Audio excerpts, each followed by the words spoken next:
Estamos de nuevo con ustedes. Gracias por su paciencia. Bienvenidos a nuestra plática, puntos a considerar para el cierre fiscal. Los invitamos a participar. Manden sus preguntas en el botón que dice preguntas y respuestas, ya que el botón del chat estará deshabilitado. 15 minutos antes de finalizar la plática o durante ella, resolveremos sus preguntas. La plática tiene como objetivo darles a conocer los puntos más relevantes que debes tener en cuenta para el cierre fiscal 2023. En esta ocasión habrá 3 ponentes expertos en el tema. El primero de ellos es el licenciado en Contaduría certificado, Eduardo Lagunas Alcántara, socio en auditoría en nuestra firma. Con más de 30 años de experiencia en auditoría, ha sido ponente y capacitador en diversos foros privados y gubernamentales. El segundo es el licenciado en Contaduría, maestro en Contribuciones Fiscales y doctorante Cristóbal Rodríguez Guajardo, con amplia experiencia en materia fiscal, expositor en foros nacionales e internacionales y socio de nuestra firma. El tercero y último de ellos es el licenciado en Contaduría, René González Alvarado, socio de impuestos en nuestra firma con más de 25 años de experiencia en auditoría e impuestos.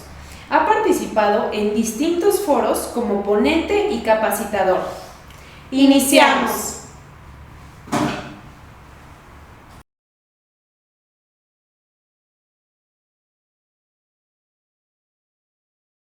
Amigas y amigos, volver a estar con ustedes. Les agradecemos mucho su participación en Conectados. En nombre del contador Javier Hernández, socio y director de CUA, damos la más cordial bienvenida. Pues el día de hoy vamos a tener una charla de amigos donde vamos a tocar muy importantes respecto al cierre fiscal de 2023 para efectos de la anual, para efectos, ya lo vamos a platicar, del dictamen fiscal también. Bueno, vamos a tratar algunos temas, que se los voy a decir muy general, la contabilidad, impuestos sobre la renta, ver datos diversos y la PTU, que es la participación. Como bien escucharon ustedes, el día de hoy la mesa está conformada por 2 compañeros, amigos y excelentes profesionistas y profesionales, que es el doctor Eduardo Lagunas. Muy buenos días, Aldo. El contador y licenciado casi en Derecho, el cuasi licenciado en Derecho, René González Alvarado. René, muy buenos días. Hola, muy buenos días a todos. Me presento. Tema psicológico. Bueno, pues sin mayor preámbulo, vamos a iniciar con esta plática. ¿Y quién de ustedes quiere dar inicio? Yo inicio, Cristóbal. Adelante, Eduardo. Bueno, buenos días a todos los que nos están viendo y hicieron el favor de robarse un tiempecito para ver este tema, esta plática. Ya lo comentó aquí Cristóbal. Vamos a estar René, Cristóbal, servidor. Y bueno, vamos a empezar. Se nos hizo muy importante empezar este tema, que ya lo dijimos, puntos a considerar para el cierre fiscal. Pero vamos a empezar a hablar sobre lo que es la contabilidad. La contabilidad, como ya todos sabemos, es el registro de todas las operaciones. ¿Por qué se nos hizo importante empezar con este tema? Porque la contabilidad debe estar sana, oportuna, veraz. Es el elemento para que de aquí se estructuren los estados financieros básicos. Los vamos a ver un poquito más adelante, pero partiendo de esta situación, que una contabilidad esté sana, prácticamente de aquí se van a generar todas las situaciones fiscales. Ahorita el comentario es ya la contabilidad, en base a que se hacen todos los registros contables, deben de estar obligadamente sobre las normas de información financiera, hablando ahorita aquí de México. es obligatorio manejar las normas de información financiera. Ahorita vamos a poner casos específicos sobre algunas normas de esta misma información para que vean cuál es la contabilidad, pero nos lleva a lo fiscal, ¿no? Vamos a empezar ahorita con la NIF, Norma de Información Financiera, la C1, que nos habla de lo que es el efectivo. Nada más vamos a hacer comentarios específicos para que les vaya quedando claro qué importante es tener una contabilidad sana, ¿no? Para los efectos fiscales, que es el caso de este tema. En el caso de la NIF C1, pues nada más el comentario aquí que yo les podríamos decir, dar a ustedes es simplemente tener muy presente las conciliaciones bancarias, que es aquí donde se refleja pues, prácticamente en flujo todo el movimiento de toda la empresa. Llámese cobranza de cartera, aportaciones de socios, pagos a proveedores, pagos a acreedores, que son las compras de los inventarios, si es que nos dedicamos a compra y venta. Entonces, aquí la recomendación es tener muy sanas, muy bien armadas las conciliaciones bancarias y mes a mes elaborarlas para que estemos checando contra bancos que todo esté. Obviamente va a haber partidas en conciliación, pero son partidas en conciliación que en meses posteriores, 1 o 2 meses, tienen que estar cubiertas para poder hacer los registros contables pertinentes, ¿no? Si platicamos ahora de las cuentas por cobrar, que es la norma de información financiera, la C3, aquí, ¿qué les puedo explicar? Algo que nos conlleve contable y fiscal. Todas las NIF son contables, pero derivan aspectos fiscales. Cuentas por cobrar, podemos poner el ejemplo de la cartera. Nosotros ya vendimos, la administración de la empresa es la representada, la obligada, por ser uno de los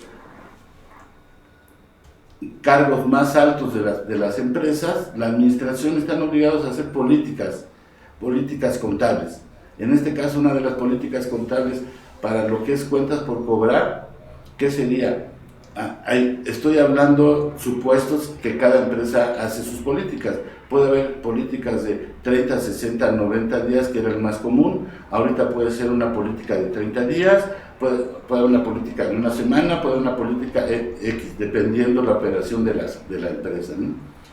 ¿Y qué resulta con esas cuentas por cobrar?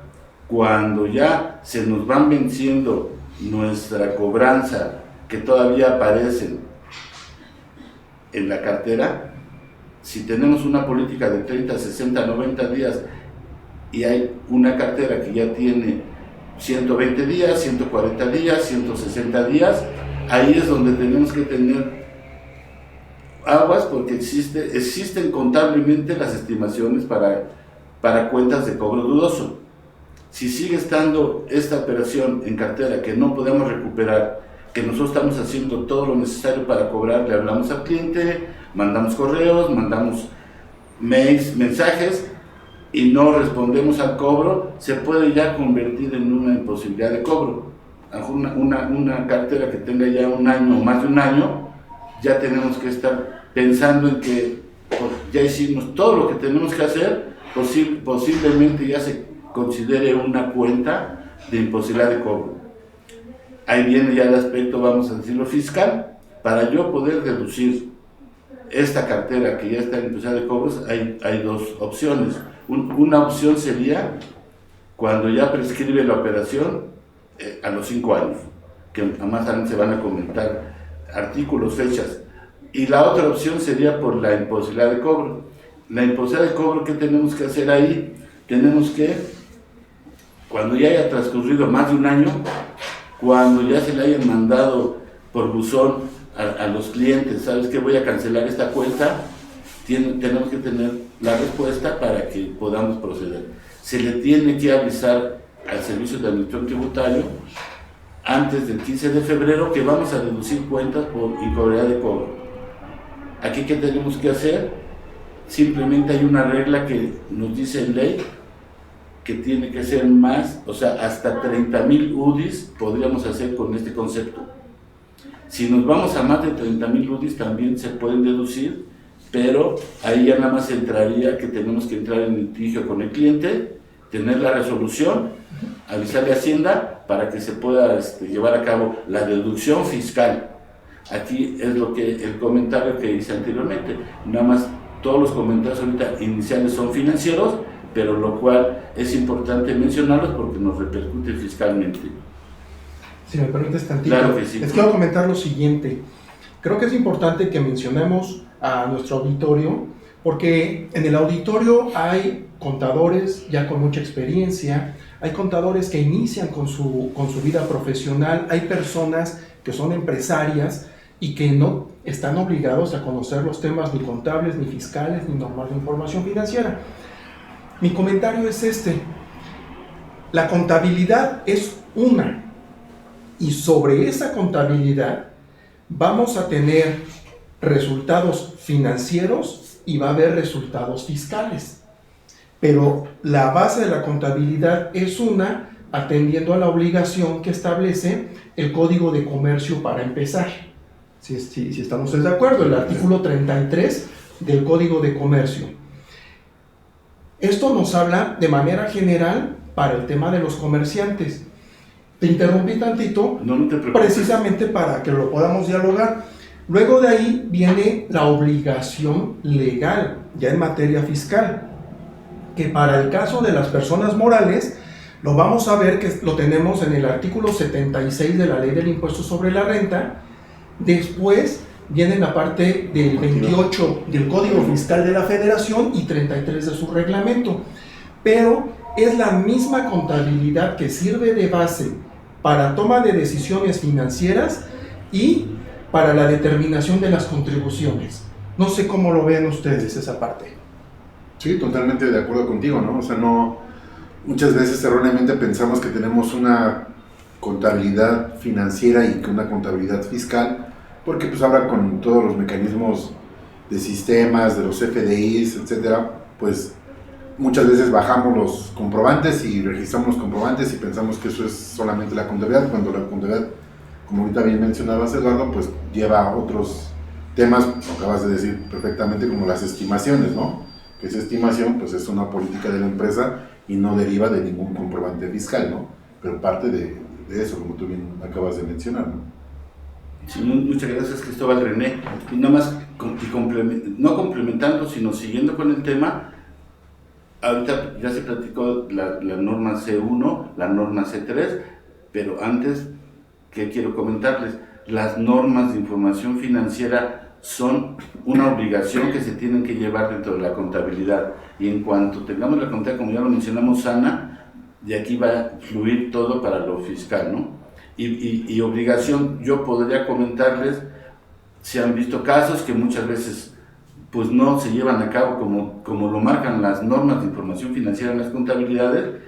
Yo lo asumo a que no he visto yo que haya una consecuencia fiscal. Por no llevar las normas, no existe una consecuencia en ley o en código que me diga, te voy a multar, empresa, te voy a multar. Simplemente esto lo creímos conveniente, y es muy importante platicarlo y comentarlo, porque tiene que ser de uno mismo para que nuestra información en los estados financieros básicos sean oportunos, veraces y confiables, ¿no? Entonces, ahora, gracias, Cristóbal René. Seguimos con la NIF número C4. Habla de los inventarios físicos y su evaluación.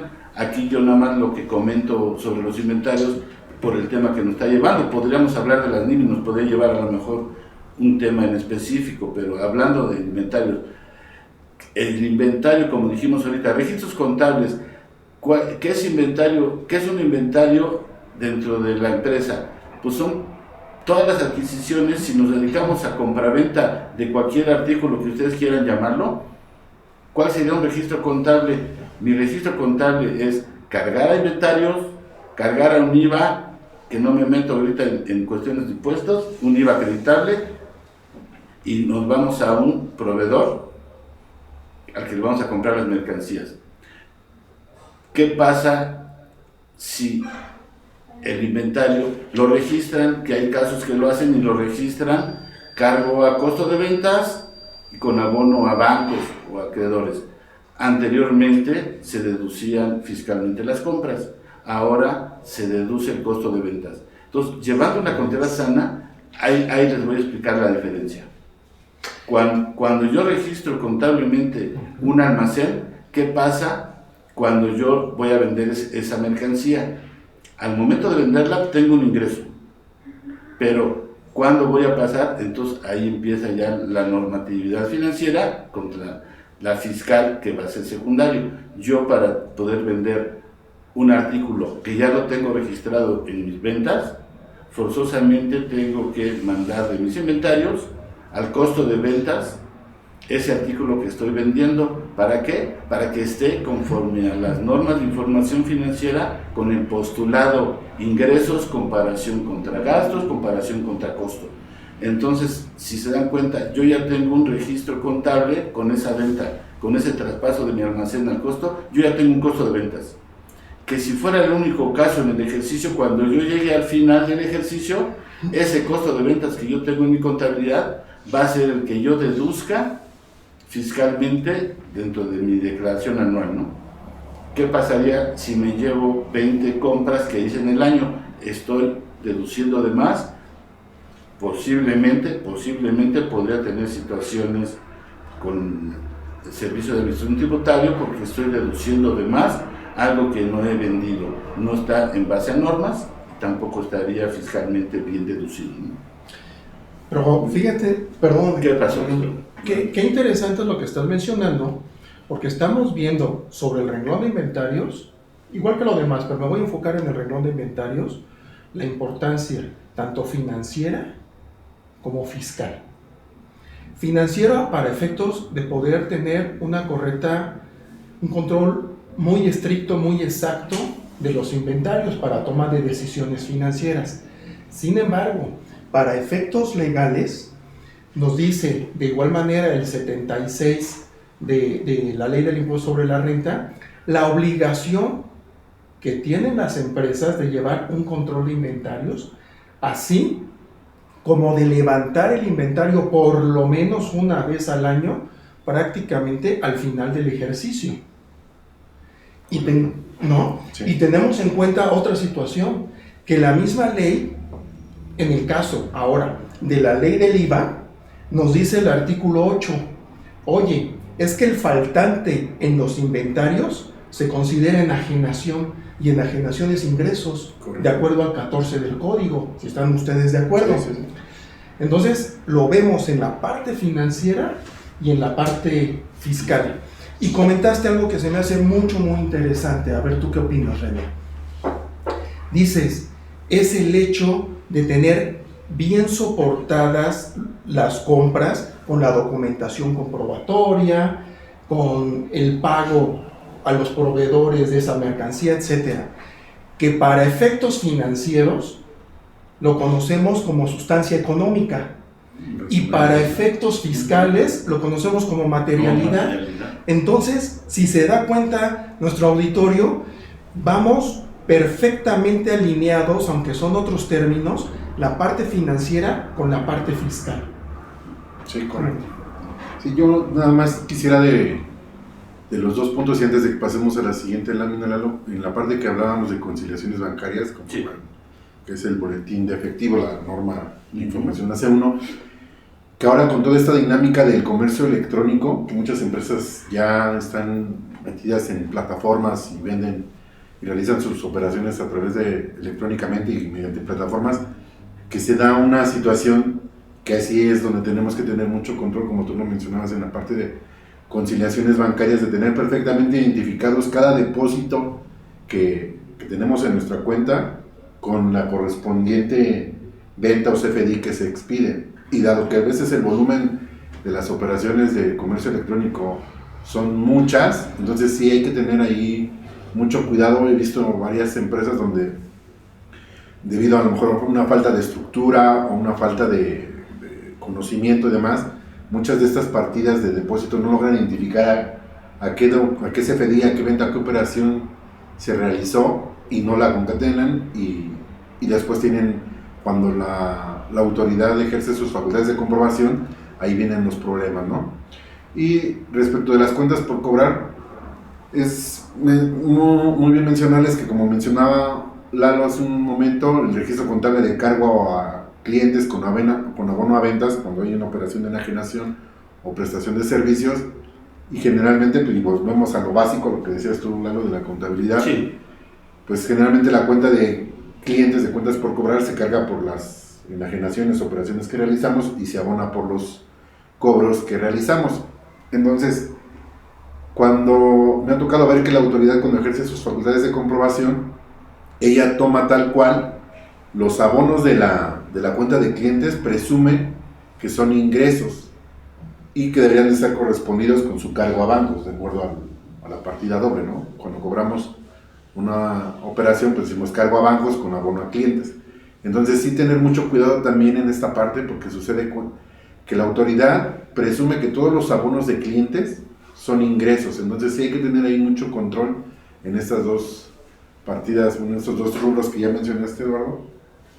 Y en la parte del inventario físico evaluado, pues sí, como mencionabas, Cristóbal, también, ¿no? Nos dice la ley que tenemos que llevarlo a cabo por lo menos una vez al año, y en el reglamento nos dice que tendrá que ser en el último mes del periodo del ejercicio, o más tarde dentro de ese periodo, ¿no? Entonces sí, para que programen sus inventarios y demás, si es una sola vez, si son aleatorios o rotativos, como se hace, bueno, pues tendremos que hacer entonces la conexión de esos inventarios rotatorios, ¿no? Sí, gracias, René, Cristóbal. Y ahorita nomás, o sea, los puntos que comentaron, retomándolos también, pues puedo comentar también lo siguiente. Por ejemplo, en el caso de cuentas por cobrar y de conciliaciones bancarias, el efectivo, como comentaba René y Cristóbal, hay empresas que abren las cuentas de otros, como decía René, depósitos no identificados. En las cuentas por cobrar dicen concepto otros, diversos. Eso no existe en contabilidad, porque cada empresa tiene que abrir su catálogo de cuentas, y jamás vamos a tener que abrir una cuenta que se llame otros. Esos otros, y cuando abrimos esos otros, trae 10, 15, 20 saldos, de los cuales sí tendrían que estar identificados para ver qué cuenta por cobrar es, o para qué banco es, X, ¿no? No puede ser que manejemos las cuentas en contabilidad, llámese de otros, diversos. Eso no debe de existir, ¿no? No debería. O sea, no debe, pero sí puede, porque lo hacen, ¿no? Sí. O sea, el deber no debería. Lo que comentaba Cristóbal del inventario, todo es perfecto, sí, estoy de acuerdo, y nada más complementando aquí, todo está bien dicho, nada más lo que yo digo del inventario físico, sí, ya lo comentaron todo, nada más agregaría a este punto, ¿no? Que el inventario físico, acordémonos, y el evaluado son dos cosas diferentes. En el inventario físico lo que van a ver las empresas es el conteo físico, que todo el inventario a lo que se dedica la empresa esté en la propiedad de sus almacenes, ¿no? Sí. Para que posteriormente se haga una evaluación de acuerdo a la NIF C4, porque podemos llegar y un inventario no se hace. El problema no son ya al final las cifras, sino el problema es de que si yo tenía 20 inventarios, ¿por qué nada más tengo la cantidad de 18? Al momento de evaluarlos es donde viene la discrepancia en dinero, y obviamente repercute para lo fiscal, ¿no? Claro. Pero sí, gracias. Claro. Y Sí. dada la experiencia que hemos tenido en campo, es que la recomendación es para quienes nos escuchan que lleven control de inventarios. Si van a tener tema de destrucción de materiales, es muy importante avisar a la autoridad. La autoridad puede ir o puede no ir, pero tenemos la obligación de avisarle, precisamente para no caer en el supuesto de que tengamos una verificación por parte de la autoridad fiscal, y a la hora de checar los inventarios haya faltantes, y como no avisamos, porque los destruimos, porque son obsoletos, porque eran perecederos, por la razón que ustedes se encuentren en sus empresas, entonces nos lo van a considerar para efectos de renta como ingresos, y para efectos de IVA como valor de actos o actividades. ¿Estamos de acuerdo? Ok, sí, claro, sí, Cristóbal. Bueno, siguiendo aquí, vamos a ver la NIF C6, se refiere a los activos fijos y la depresión contable. Aquí nada más hago un comentario. Para lo que es financiero, las normas de información financiera, el concepto se llama activos fijos y depreciación contable, y para efectos de la ley son inversiones y deducciones. Aquí, por costumbre, los contadores a la depreciación, que es deducción por inversiones, le llaman depreciación fiscal. Esa depreciación fiscal no existe.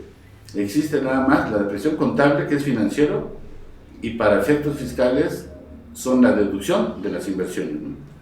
Aquí, pues hablando de este rubro que es activos fijos, ¿qué podríamos mencionar? Lo que ahorita estoy diciendo, ¿no? Tenemos que tener un buen cálculo, un control de todos nuestros activos fijos, para que de ahí vayamos calculando su depreciación contable.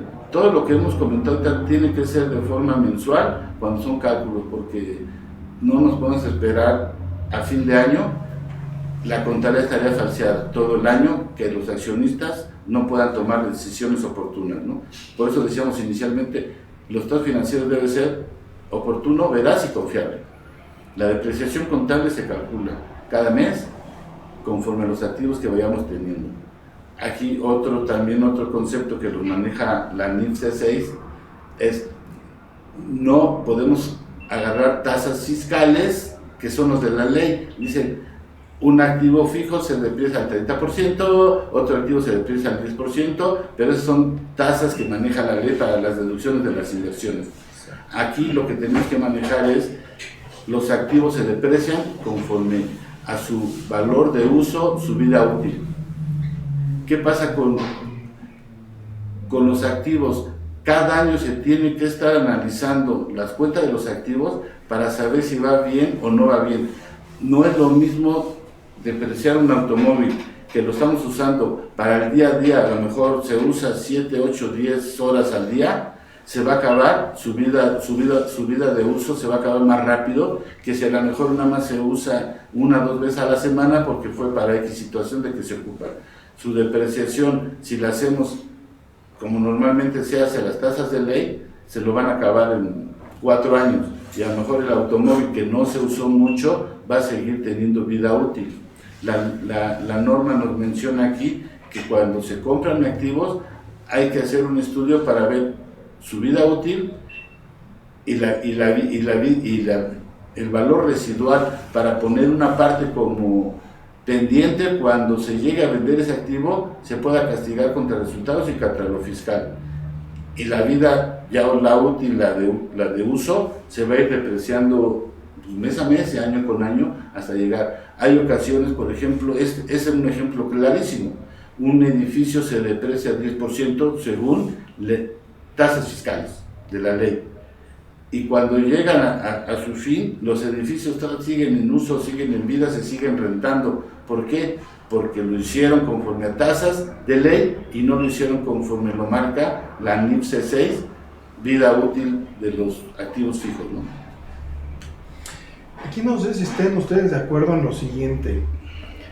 Prácticamente para efectos financieros y de evitar una carga administrativa adicional, se emparejan las tasas de depreciación fiscal por el método lineal Sí. con la parte financiera, donde tenemos otras maneras de depreciar que existen para efectos contables y financieros. Y ahí nada más, Cristóbal, así como lo comentaba, sí, tienes toda la razón, que para eso no podemos optar por depreciar con las tasas de ley, ¿verdad? Las empresas deben de analizar sus activos para que los puedan depreciar conforme a su vida útil, ¿no? A su valor de uso que se le va a ir dando, para que sea más real la depreciación. Porque el depreciar fiscal y financiero a tasas fiscales, como comentas, que tienes toda la razón, pues vas a llegar al fin de año en patas y dices, no pasa nada, casi mi depreciación contable va a ser la fiscal, ¿no? Pero llegan los 4 años, dependiendo del activo, los 4, los 10, los 20, ¿y qué pasa? El activo todavía sigue teniendo vida, porque ya no hay depreciación o ya no hay un monto para que financieramente se le pueda hacer un cálculo de la depreciación. ya se acabó. No sé si también quieras comentar. Sí, digo, el ejemplo, yo creo que tienes mucha razón en lo que has expuesto, Lalo, porque cada empresa pues se dedica a una actividad distinta, entonces, como bien mencionaste, cada quien tendría que analizar en su entorno económico. Y el ejemplo más claro que quisiera exponerles es en el equipo de transporte, ¿no? Muchas veces tenemos equipo de transporte que conforme a la tasa de ley se deprecia el 25%, pero ahí engloba todo, ¿no? Equipo de reparto, automóviles utilitarios, y muchas veces, por ejemplo, no es el mismo desgaste, la vida útil de un automóvil utilitario que le asignemos al personal, a los ejecutivos, etcétera, que el desgaste que sufre las camionetas de reparto, ¿no? Entonces, por ejemplo, ahí tendríamos que tener financieramente, conforme a la contabilidad y lo que acabas de escribir, una tasa distinta para los automóviles utilitarios que para los automóviles, para las camionetas de reparto, ¿no? ¿Cuál tasa tendría que ser? Pues dependerá de la intensidad del uso que le den a cada uno, pero quedaría claro que no deberían de ser iguales, ¿no? Aunque fiscalmente, como ya mencionamos, la ley menciona una tasa única para ambos conceptos, ¿no? ¿Sí? Y que curiosamente, ahora sí, desde la escuela nos enseñan la depreciación mediante otros mecanismos para efectos contables y financieros, pero en la práctica, ya cuando nos enfrentamos en el campo laboral, pues prácticamente pues la que se aplica es la que maneja la ley. Concretamente, para quienes nos escuchan, estamos hablando de las deducciones de inversiones que están en el título 2 de las personas morales, en la sección segunda de la ley del impuesto sobre la renta. Ahí vienen los porcentajes de acuerdo al tipo de activo que está mencionando. Lo digo nada más como referencia para que ustedes puedan, si le tienen interés, acudir a su ley y verificar esto que estamos platicando con ustedes. Y que también podemos comentar que hay muchas empresas que sí llevan su depreciación financiera de acuerdo a su uso, ¿no? Porque de repente uno viene, la estoy depreciando al 50, al 40, al 60, nos muestran el estudio, lo que ya comentaba René y Cristóbal, porque se van a acabar más rápido el uso, la vida útil de ese activo fijo. Entonces, tiene toda la razón, financieramente, si deprecia al 40, después no sé, al 30, al 20, cada año vayan haciendo estudios para que al final ya no existe o ya no tiene vida útil ese activo fijo, pues la depreciación está acorde porque se le dio en base a su vida útil, ¿no? Y la depreciación financiera va a quedar casi pues, a lo que dice el activo fijo, valor cero, ¿no? Y fiscalmente, ya lo dijimos, la deducción de inversiones que se la lleven a las tasas que marca la ley de impuesto sobre la renta, ¿no? Y para eso, que lo vamos a ver más adelante, amigas y amigos, para eso llevamos para la declaración anual un proceso que se llama la conciliación contable fiscal, que precisamente hay partidas contables y hay partidas fiscales, pero lo vamos a ver más adelante, que vamos a platicar aquí sobre la mesa. Ok, seguimos. Aquí platicando sobre el tema de la NITSE 9. Aquí la voy a conjuntar, no está ahí en el material, pero está nada más con la NITSE 11 que habla de capital contable. Digo, hablar de todas las NIT y meternos a cada una sería un tema muy extenso. Aquí nada más el comentario de la NITSE 9 que nos habla de revisión, ajustes y provisiones de pasivos donde tenemos acreedores, proveedores. Aquí nada más les voy a poner un ejemplo de lo que está el tema ahorita, lo contable con lo fiscal. En la C9 manejamos también acreedores, proveedores, ¿no? Vámonos a la C11 que nos habla del capital contable. Un ejemplo aquí, ¿cuál sería, por ejemplo? El que los accionistas digan, vamos a hacer un proyecto nuevo, necesitamos aportar para esta otra situación a lo que se dedican las empresas, necesitamos entrarle con dinero, aportaciones para futuros aumentos de capital. ¿Qué pasa cuando se lleva a cabo esto en una empresa? Una empresa puede llegar y volvemos a lo mismo, registro contable, sí, pues cárgale, van a aportar los accionistas vamos a cargar a bancos y vamos a abonar a capital su cuenta de aportaciones para futuros aumentos. Sí, nada más que si no se hace el soporte de esta cuenta, que debe ser un acta de asamblea donde se lleva a cabo la protocolización, o a lo mejor es ante los socios que se va a aportar para aportarle a futuros aumentos de capital, todo estaría bien. Pero ¿qué pasa si no se lleva a cabo esta acta, que es el documento soporte de esta operación? Tendríamos que reflejarla en contabilidad por presentación en un acreedor diverso. No hay acta de asamblea, perdón, no puede ser aportaciones que se vaya al capital. El registro contable sería acreedores diversos, pero ahora, eso es contablemente, ya quedó así claro, pero ¿qué pasa ahora fiscalmente? Si yo la registro en capital contable como una aportación para futuros aumentos de capital soportada con su acta, está bien, ahí se queda, no pasa nada. Pero ¿qué pasa si no hacen el acta en su momento?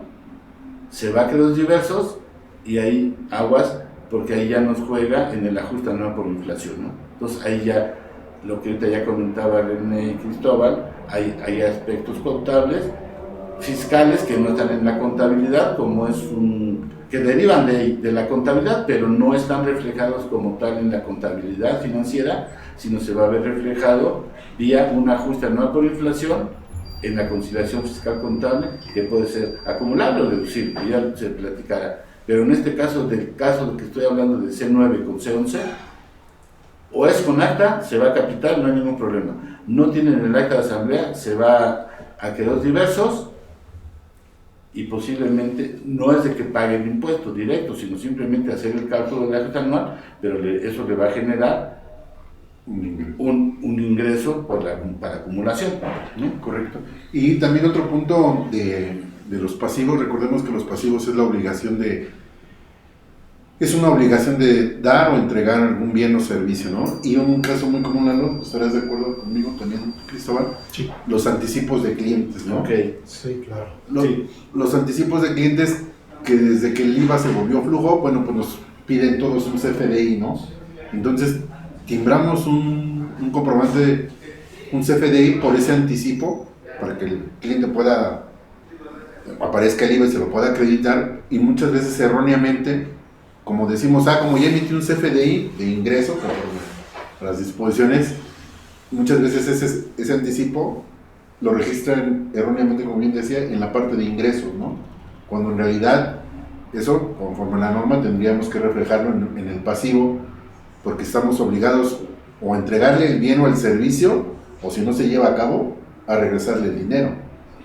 Y hemos notado en muchas ocasiones que los anticipos los dejan en el estado de resultados como si fuera un ingreso, ¿no? Entonces es una parte que tenemos que tener cuidado, y obviamente, como mencionaron, pues será una partida que nos derivará en conciliación un ingreso fiscal de acuerdo a lo establecido en la ley del impuesto sobre la renta, ¿no? Muy cierto. Muy cierto. No se despeguen de sus pantallas, que se va a seguir poniendo bueno esto. Y aquí ahorita mencionando ya platicamos el 9, C11, los boletines especiales es de la serie D, está el boletín, la norma, el D3, el D4 y el D5. El D3 nos habla de las obligaciones laborales, es la provisión que se hace para la prima de antigüedad de los empleados. Hay ocasiones que las empresas no lo llevan a cabo porque a lo mejor son sueldos no muy importantes, pero que no llevan, a lo mejor llevan 1 año, 2 años, 3 años. Pero aquí la obligación sería, si uno, 2, 3 o varios empleados tendrían que reconocerlo si llevan ya más de 15 años en la empresa. Tienen una obligación, y para qué es esto, financieramente se tiene que ir provisionando para que cuando llegue el momento que sucediera, que se retiren, o por parte de la empresa se quisiera que se retiren 3, 4 o 5 empleados, no les pegue financieramente y con flujo, que tendrían que liquidar a 5 o 6 gentes con más de 15, 20, 30 años, les pesaría. Y aquí también lo delicado es que en este boletín no es nada más hacer un cálculo financiero, sino tendrían que hacer un apartado en bancos para poder tener el soporte, para cuando, si llegara a darse esta situación, podrían enfrentarlo con la liquidez, ¿no? El boletín de 4 nos habla de los impuestos diferidos a la utilidad. Aquí hablamos a lo mejor de PTU, del impuesto a la renta.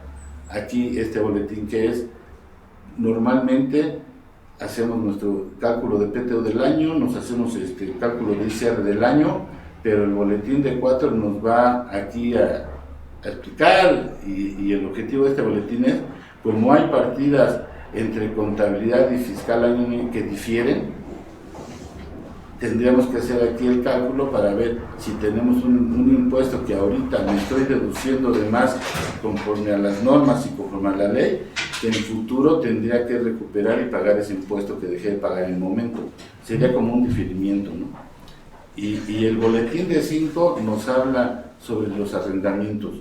Aquí ya hay otro caso, y ahorita normalmente todas las empresas, la mayoría de las empresas, dicen, tengo que pagar un arrendamiento, lo tengo a 3 a 4 años, lo voy pagando mensual y lo voy mandando al gasto conforme se va devengando el tiempo. Ya pasó el mes, pago mi renta y lo llevo.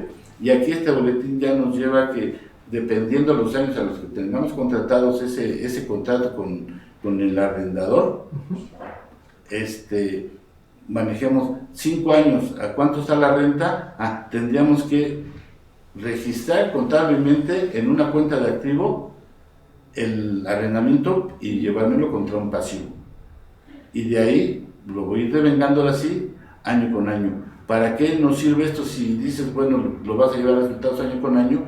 Pues nos sirve porque cuando se vean razones financieras, pues ya tenemos un pasivo también ahí que se debe de 5 años de renta y tenemos un activo.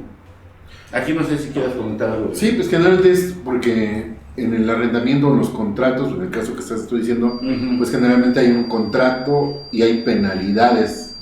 En el contrato nos estamos obligando a cumplir las cláusulas que se estipulan, ¿no? Okay. Entonces, como tú bien mencionabas, si firmamos un contrato de arrendamiento a 5 años, tendríamos que reconocer el derecho de uso y la obligación de pagar ese derecho de uso, ¿no? El activo contra mi pasivo, como bien indicabas, ¿no? Y contablemente después irlo devengando como normalmente lo reconocemos, pero aquí es reconocer esa obligación. En caso de incumplimiento, pues hay una penalidad.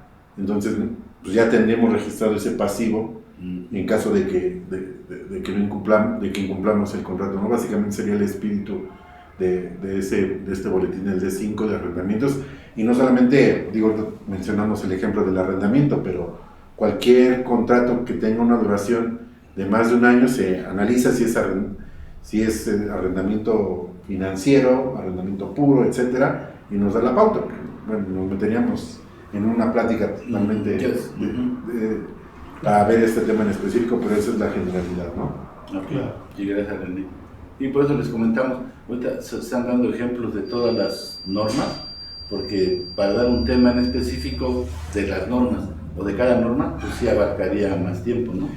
Efectivamente, aquí como sabe nuestro auditorio, estamos tocando los aspectos muy relevantes, importantes para efectos del cierre. Claro, pero y darles la importancia exacto que lleva la contabilidad hacia lo fiscal, ¿no? Exactamente. Que es el objetivo, ¿no? Exactamente.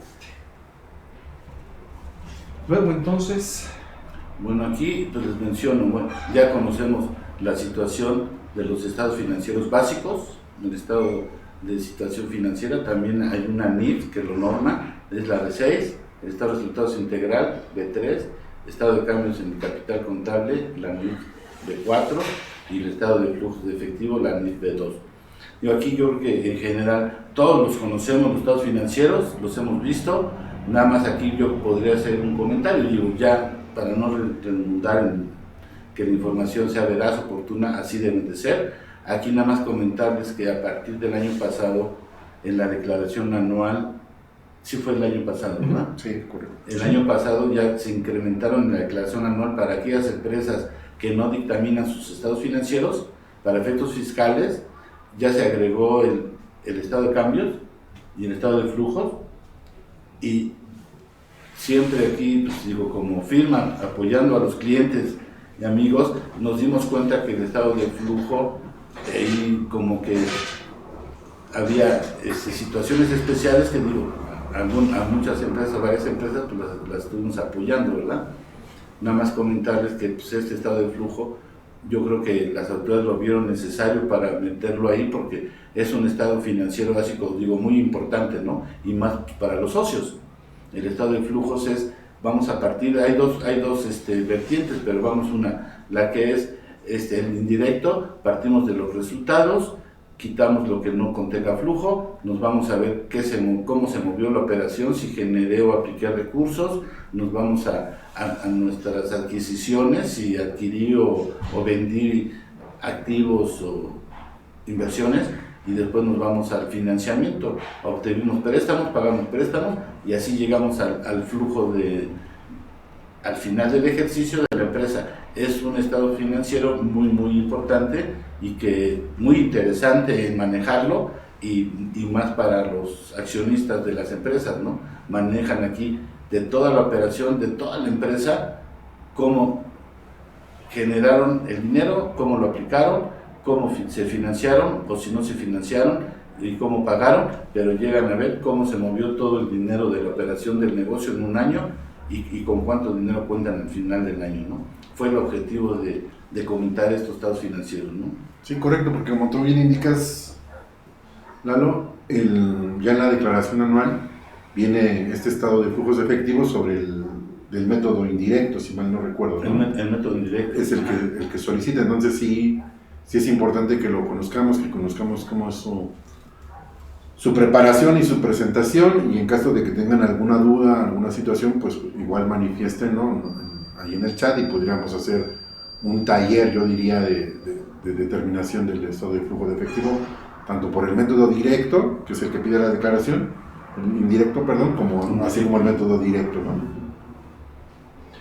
Y aquí estamos viendo la importancia, regresando a lo que has comentado, la importancia de llevar un registro muy preciso de las operaciones contables que después, independientemente que se van a convertir en temas fiscales, pero si de origen no registramos bien las operaciones, la autoridad hoy por hoy ya tiene en sus sistemas que utiliza, ya conoce las operaciones del contribuyente.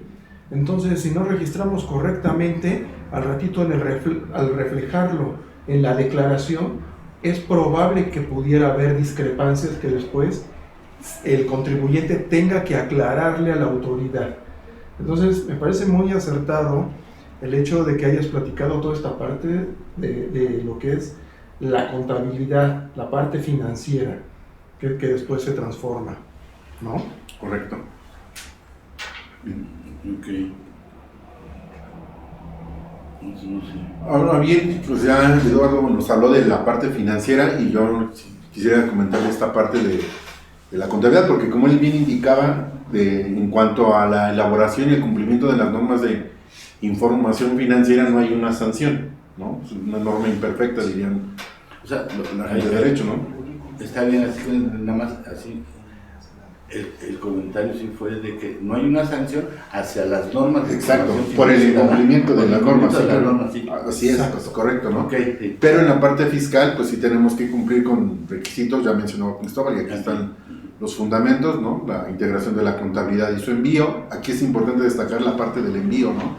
Recordemos que tenemos la obligación de enviar la información, la balanza de comprobación de manera electrónica 5 días del mes siguiente al que se refiere el mes que tenemos que enviar, ¿no? Para personas morales son 5 días, es decir, enero se presenta en días a más tardar el 5 de marzo, y para personas morales son 3 días y para personas físicas son 5 días, ¿no? El 33, ya lo mencionaba Cristóbal hace un rato, los requisitos de la contabilidad y su plazo para los registros, que generalmente nos dicen el 33 que tenemos que tenerlos a más tardar en el mes siguiente, 5 días después de cuando se realizan las operaciones, y en resolución miscelánea nos dicen los requisitos y también nos amplían un poco el plazo para presentarlos, para llevar a cabo los registros, ¿no? La siguiente, Lalo. Aquí nada más agregando, sí, lo que dice René está ahí, y yo nada más agregaría de lo de que es el envío de la contabilidad.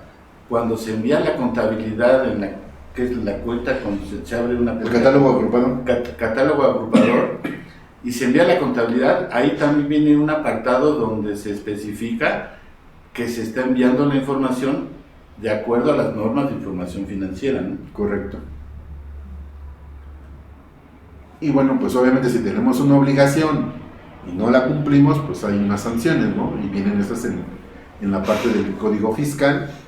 El artículo 83 nos habla de la obligación de llevar la contabilidad, fracciones 1 y cuarta, y en el 84 pues vienen las sanciones, ¿no? Que nos dice que cuando no llevemos la contabilidad conforme a lo señalado, bueno, puede haber una sanción que va desde los 1.960 pesos hasta 19.530 en caso de reincidencia, o enviarla fuera de los plazos para el efecto de la contabilidad electrónica, que puede ir desde 260 pesos hasta 4.740 por mes no enviado, ¿no? Y siempre y cuando sea requerimiento de la autoridad.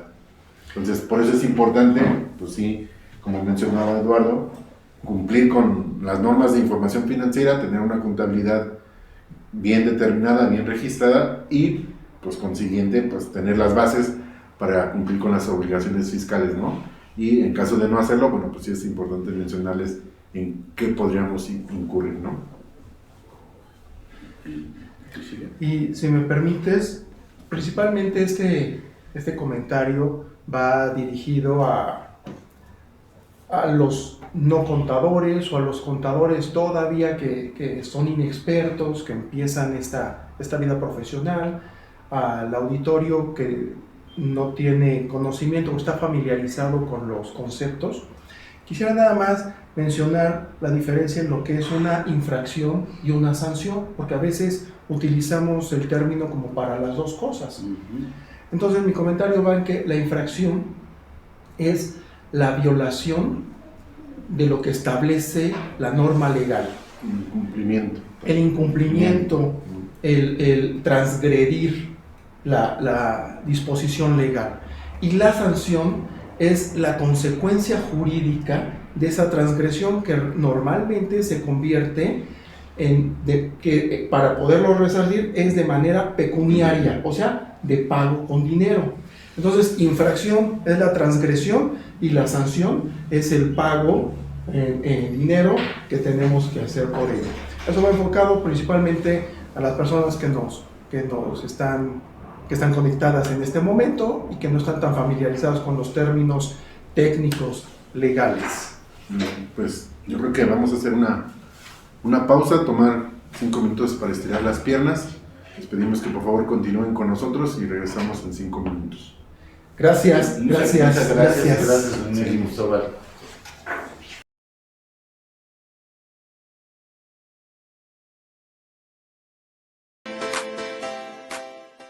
En ICOA ofrecemos soluciones en auditoría. Nuestros principales servicios son: auditoría fiscal. Uno de los beneficios del dictaminarse para efectos fiscales es la revisión secuencial, lo que significa que primero revisan al contador público inscrito y después al contribuyente. No pierdas esta oportunidad. Auditoría de Seguridad Social, IMSS e Infonavit. Revisamos la correcta autodeterminación de las cuotas obrero-patronales y el cumplimiento oportuno, a través del dictamen emitido por el contador público inscrito, el cual es un especialista reconocido por las autoridades de dichas instituciones. Auditoría e impuestos locales.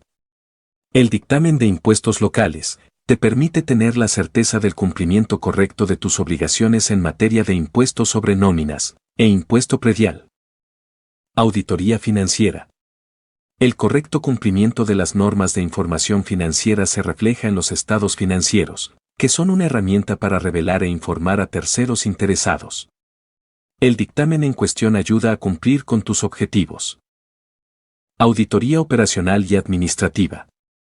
La evaluación y fortaleza del control interno de la compañía permite tener la seguridad de la materialidad y razón de negocios de las operaciones celebradas. Verificamos el correcto diseño e implementación del control interno.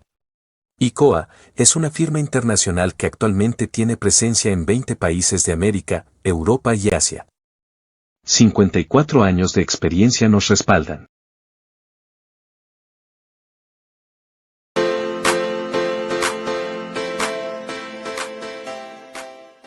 En ICOA ofrecemos soluciones en auditoría. Nuestros principales servicios son: auditoría fiscal. Uno de los beneficios del dictaminarse para efectos fiscales es la revisión secuencial, lo que significa que primero revisan al contador público inscrito y después al contribuyente. No pierdas esta oportunidad. Auditoría de Seguridad Social, IMSS e Infonavit. Revisamos la correcta autodeterminación de las cuotas obrero-patronales y el cumplimiento oportuno, a través del dictamen emitido por el contador público inscrito, el cual es un especialista reconocido por las autoridades de dichas instituciones. Auditoría e impuestos locales. El dictamen de impuestos locales te permite tener la certeza del cumplimiento correcto de tus obligaciones en materia de impuestos sobre nóminas e impuesto predial. Auditoría financiera. El correcto cumplimiento de las normas de información financiera se refleja en los estados financieros, que son una herramienta para revelar e informar a terceros interesados. El dictamen en cuestión ayuda a cumplir con tus objetivos. Auditoría operacional y administrativa. La evaluación y fortaleza del control interno de la compañía permite tener la seguridad de la materialidad y razón de negocios de las operaciones celebradas. Verificamos el correcto diseño e implementación del control interno. ICOA es una firma internacional que actualmente tiene presencia en 20 países de América, Europa y Asia. 54 años de experiencia nos respaldan.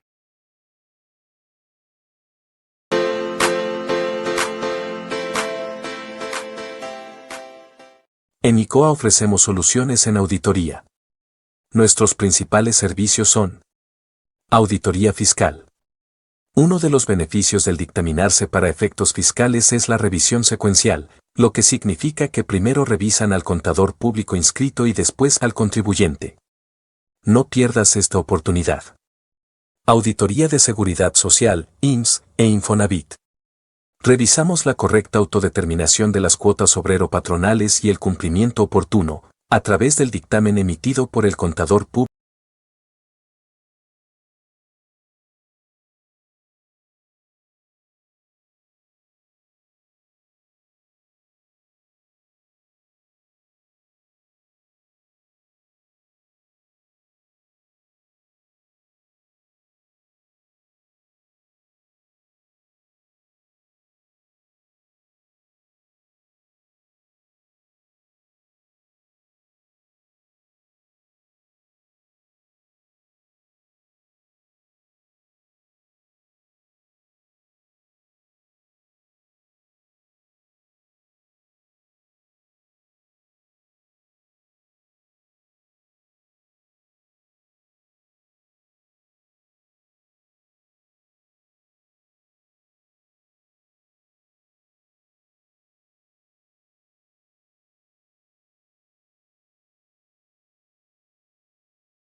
Amigas y amigos, estamos de vuelta con ustedes. Vamos a dar inicio a esta segunda mitad de esta plática y ahora vamos a dar paso a lo que se refiere al impuesto sobre la renta. No sé qué quieres comentar al respecto. Gracias, Cristóbal. Lo que vamos a ver es las generalidades: ingresos acumulables, ingresos exentos, las deducciones autorizadas, lo que mencionábamos hace un rato, la parte de la conciliación contable fiscal, la determinación del coeficiente de utilidad y pérdidas fiscales por amortizar, así como la PTU que debemos de reflejar en la declaración anual, ¿no? Sí, claro, por favor. Bien, conforme al artículo 9 de la Ley del Impuesto sobre la Renta nos dice que debemos determinar nuestro resultado fiscal acumulando nuestros ingresos acumulables menos las deducciones autorizadas. Vamos a determinar la utilidad o pérdida fiscal antes de PTU. Le vamos a disminuir la PTU pagada en el ejercicio, lo cual es importante que esté debidamente timbrada con la clave que le corresponde, y nos va a dar igual a la utilidad o pérdida fiscal. En su caso, si tenemos pérdidas fiscales pendientes de amortizar, las vamos a aplicar y el resultado será nuestro resultado fiscal, ¿no? En el caso de los ingresos acumulables, pues hay que recordar el momento de la determinación o la acumulación de los anticipos conforme al 17, cuando se expide el comprobante, cuando se recibe un anticipo o cuando se entrega el bien o servicio, ¿no? Creíamos que es lo más común. En su caso, los anticipos de clientes, la ganancia cambiaria y la ganancia por enajenación de activos fijos. Aquí es importante mencionarles que solamente vamos a acumular la ganancia, no la totalidad del ingreso que percibamos. En su caso, la condonación de deudas y el ajuste anual por inflación acumulable, que diríamos que son las partidas más comunes o más relevantes para determinar como ingresos acumulables, ¿no? En caso de que tengamos ingresos, como puede ser la actualización de impuestos a favor o la aplicación de algún estímulo fiscal, pues esto no darán pauta a su acumulación. Bien, para el caso de la determinación de las deducciones autorizadas, pues tenemos principalmente el costo de ventas y servicios, que ya mencionó hace un rato Eduardo, cómo se debe determinar. No deducimos ya compras, sino deducimos costo de ventas o servicios según se trate del sector en el que nos estemos desenvolviendo. Los descuentos y devoluciones, aquí también hay que hacerles mucho hincapié. En algunas ocasiones las empresas generan un precio de lista y después en el mismo CFDI dicen menos descuento y el subtotal, y ya de ahí desglosan el IVA, ¿no? Entonces es importante considerarles que conforme a la ley del impuesto a la renta, los descuentos y devoluciones son deducciones y esas se toman hasta el final del ejercicio. Entonces en los pagos provisionales lo que se acumula es la totalidad del ingreso, ¿no? Los gastos de operación, que ya vimos, pues, las nóminas con su particularidad que tienen, los gastos realizados a personas físicas y bueno, la deducción de inversiones, que ya lo platicábamos hace un rato desde el punto de vista contable, que es depreciación o amortización en el caso de intangibles, y en el caso de la ley del impuesto sobre la renta, pues es deducción de inversiones conforme a las tasas que se señalan en el artículo, en la sección de deducción de inversiones, ¿no? La pérdida cambiaria y en su caso también el ajuste anual por inflación deducible según sea el caso que determinemos, ¿no? Esto pues al final nos dio el resultado fiscal y lo que mencionaba, pues aquí nada más estamos repitiendo los conceptos para efectos de la conciliación, que partimos de la utilidad o pérdida contable, le sumamos los ingresos fiscales no contables, las deducciones contables no fiscales, y le disminuimos las deducciones fiscales no contables, que ya vimos que era la depreciación, la deducción de inversiones y en su caso los ingresos contables no fiscales, como pueden ser aquellos ingresos que ya facturamos en el ejercicio o que ya realizamos y que habíamos y les aplicamos un anticipo que previamente en el ejercicio anterior ya habíamos acumulado, ¿no? Ya vamos a llegar a la utilidad o pérdida fiscal antes de PTU, menos la PTU pagada en el ejercicio, que recordemos que esta la pagamos a más tardar el 30 de mayo y tenemos la opción de disminuirla proporcionalmente en los pagos provisionales, y en la anual pues ya tendríamos el derecho a deducir el 100% de la PTU pagada. Nos va a dar la pérdida de utilidad o pérdida fiscal, en su caso como vimos hace un rato las pérdidas fiscales a amortizar, y el resultado fiscal al cual le vamos a aplicar la tasa de impuestos del 30%. Bien, en el caso del coeficiente de utilidad, nos conforma la fracción, el artículo 14, fracción primera de la ley de renta, nos dice que vamos, una vez determinados nuestros ingresos acumulables, les disminuimos el ajuste anual por inflación acumulable y llegamos a nuestros ingresos nominales, ¿no? Una vez determinados los ingresos nominales, vamos a dividir la utilidad fiscal entre los ingresos nominales y vamos a determinar nuestro coeficiente de utilidad, que este coeficiente de utilidad lo vamos a utilizar a partir de que presentemos nuestra declaración anual, ¿no? Ese era con el que paguemos los pagos provisionales. Generalmente,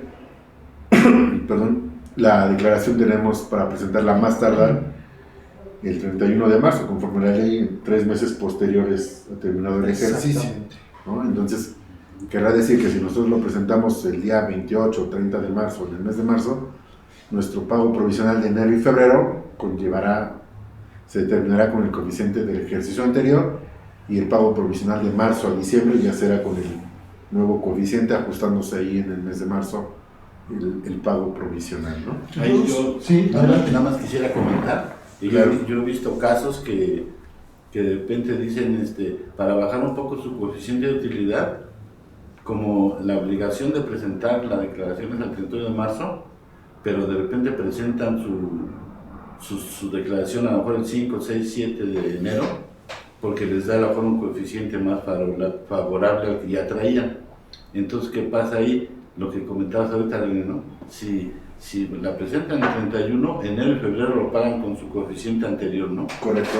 Y si en este caso dices, bueno, si ya hice mi cierre fiscal, ya tengo mis cálculos y me da un coeficiente favorable, a lo mejor, o sea, menor al que vengo manejando para enero y febrero, a lo mejor presento mi declaración los primeros días de enero y entonces como ya tengo un coeficiente en esa declaración, ya lo aplico para enero, que se paga el pago provisional en febrero.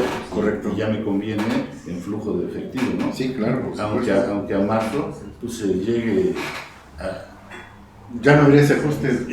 Ya no habría ese ajuste, sino en la comisión ya llegas, pero ya estás pagando un pago menor al que debiste haber pagado de enero y febrero, ¿verdad? Correcto, sí, tienes toda la razón. Ahí sería esa sugerencia que revisaran, a lo mejor, digo, el ideal, como tú bien mencionaste, pues sería el 5 de enero, pero bajo este parámetro, a lo mejor a más tardar tenemos antes de que se presente el pago provisional de enero, que es el 17 de febrero. Entonces, hasta antes del 17 de febrero, no sé, por ahí del día 10, 12, 15 de febrero, incluso todavía tendremos posibilidad, o hasta el 16 de febrero, ¿no? Porque el pago provisional de enero lo presentamos en febrero. Entonces, en ese momento es como ya conocí mi nuevo coeficiente, como bien indicaste tú, si es menor al que venía manejando del ejercicio anterior, pues entonces presento mi declaración en ese tiempo y del pago provisional de enero y subsecuentes lo haría con el nuevo coeficiente, ¿no? Fíjense, yo coincido mucho con lo que acaban de decir, sin embargo, pienso lo siguiente: podríamos hacer una especie de precierre a mitad del año para saber cómo está nuestro coeficiente y poder realizar una planeación financiera y fiscal, porque a lo mejor en ese momento tenemos un coeficiente relativamente alto y todavía tenemos otros 6 meses hacia adelante para poder llevar deducciones autorizadas y hacer una planeación financiera y fiscal para efectos de lo que acabas de comentar. Ya cuando tengamos que presentar la declaración, ya tengamos un coeficiente de utilidad más manejable y no sea una carga financiera tan fuerte. Y por último, fíjate que quiero comentarles, creo que estamos en un muy buen momento, y se lo quiero comentar al auditorio, y que podamos verificar que efectivamente hayan timbrado correctamente para efectos de sus ingresos. Recordemos que los datos de la declaración anual ya vienen precargados con toda la información de lo que se hizo anteriormente, de lo que timbramos a los clientes, de igual manera lo que nos timbraron los proveedores, así como de los pagos provisionales para efectos del impuesto sobre la renta, que aquí me gustaría conocer la opinión de ustedes. Si nosotros determinamos en estos cálculos alguna diferencia, primero tenemos que presentar la declaración complementaria del pago provisional para que pueda reflejarse ya en los datos precargados de la declaración anual. Correcto. Sí, en este año, digo yo, mi sugerencia, lo que comenta el contador Cristóbal, está muy bien, y yo hasta la sugerencia me atrevería a decir que esa medida de ir controlando los FDIs con los ingresos contables sería de forma mensual, que lo vayan viendo para cuando lleguen al cierre ya no tengan esas situaciones, ¿no? En este año hemos tenido algunas revisiones, no sé, a lo mejor tú lo quieras comentar, de discrepancias, ¿no?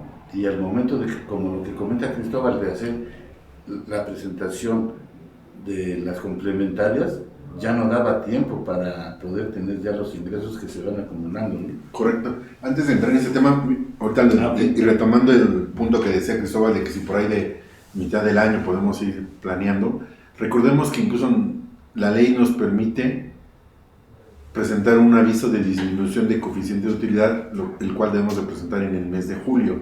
Entonces, sí, como bien decías, es súper importante tener la parte contable, como hemos mencionado, el precierre, como tú bien indicaste, Cristóbal, Y si yo desde ese momento me doy cuenta de que el año no nos va a ir tan bien desafortunadamente, entonces podríamos presentar un aviso de disminución del coeficiente de utilidad, ¿no? Sí. Y bien, respecto a lo que comentabas tú, Eduardo, sí es importante en esta parte de, digo, ya lo vimos la vez anterior, como en nuestro webinar pasado, como la autoridad ahora nos pone a trabajar prácticamente a nosotros con toda la información que le damos a través de los CFDIs, los está utilizando, hablan ya muchos de inteligencia artificial y demás, y entonces sí es súper importante que vayamos teniendo en cuenta estos controles que permitan que si nosotros contablemente cancelamos una operación porque no se llevó a cabo y demás, y que la habíamos timbrado, pues también hagamos la revisión de que efectivamente cancelemos el CFDI que habíamos realizado, ¿no? Porque por esa razón se dan las discrepancias de las que ahorita comentabas tú, Eduardo. Entonces sí implementar los mecanismos de control interno para que no se den estas situaciones, ¿no?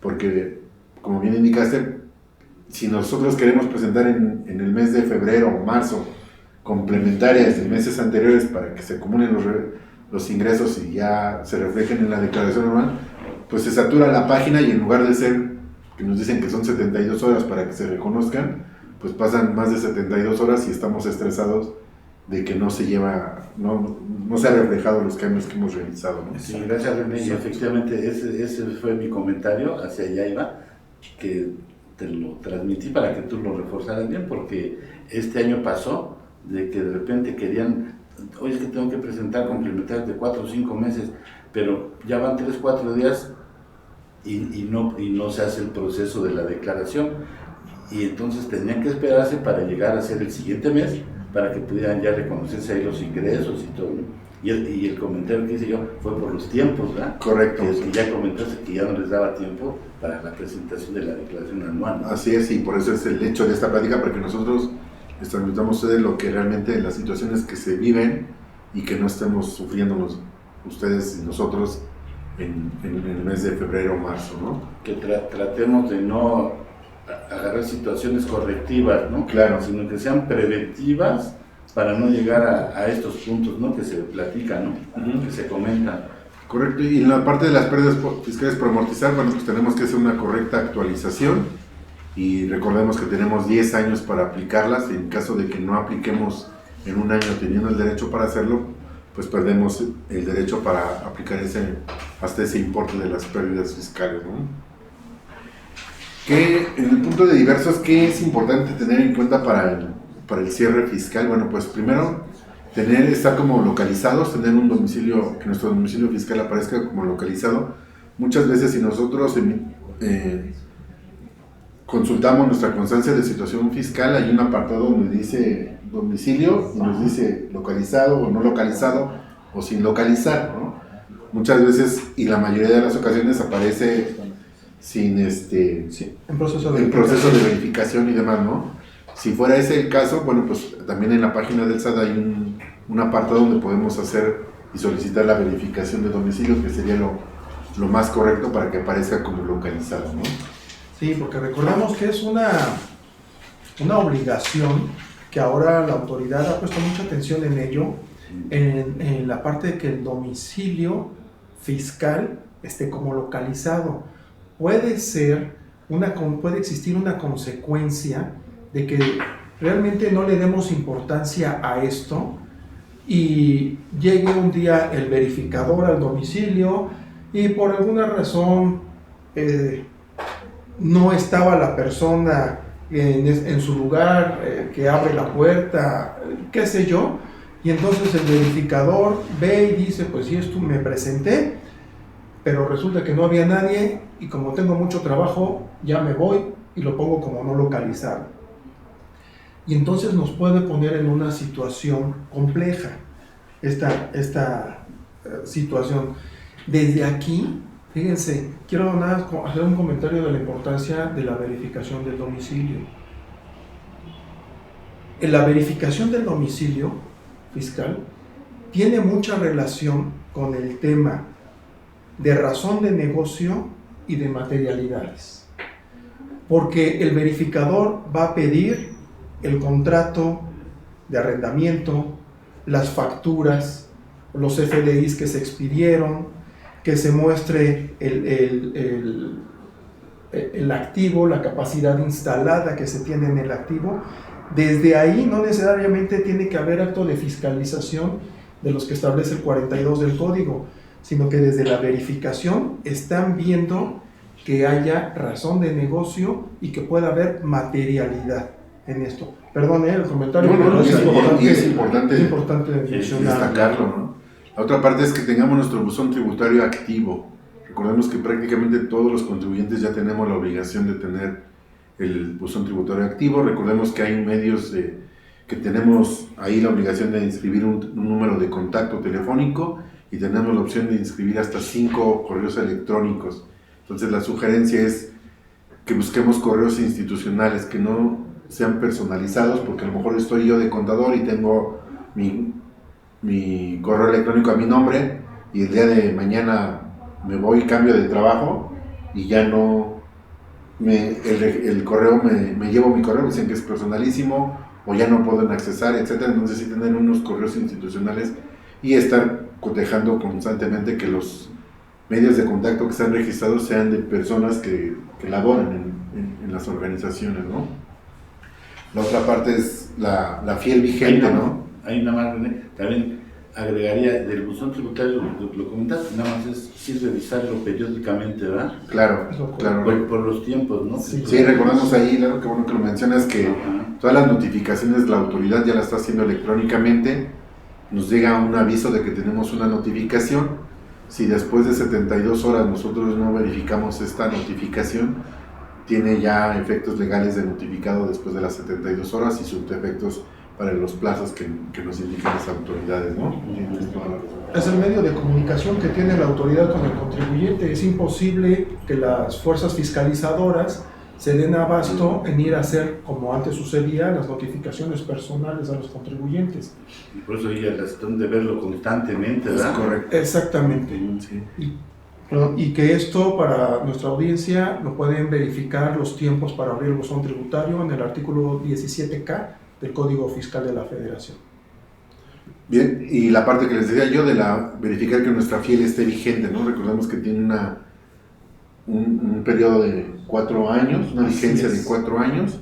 Previo a este vencimiento lo podemos renovar de manera digital, de manera electrónica, sin la necesidad de que el representante acuda a las oficinas del SAT. Entonces sí es súper importante que vigilemos que nuestra fiel esté vigente, porque pues imagínense, ya han sucedido situaciones donde están a punto de presentar la declaración y resulta que la fiel está caducada, ¿no? Así y es. Es un tema para buscar citas y renovarlas, ¿no?